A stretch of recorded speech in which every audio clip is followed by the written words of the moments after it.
Let's get started by downloading the CONNEQT app from your mobile device's app store. Whether you're using an iPhone or Android, the process is quick and simple. For iPhone users, head to the App Store, search for CONNEQT Health, and tap Get. Once downloaded, the app will appear on your home screen, ready to open. Android users can follow a similar process by opening the Google Play Store, searching for CONNEQT Health, and tapping Install. Now that the CONNEQT app is downloaded, tap the app icon to open it.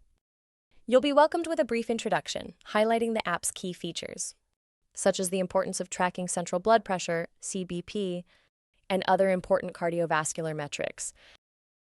The app will guide you step by step, helping you understand how to monitor your heart health and improve your overall well-being with personalized insights. Now it's time to personalize your CONNEQT experience by setting up your account. Start by entering your name, email, and a password to create your profile. After that, you'll be prompted to provide some basic details, like your sex or date of birth, height, and weight. This will help the app give you personalized health insights that are tailored to you. Once your account is set up, you can either pair your pulse right away or skip to the dashboard and start exploring.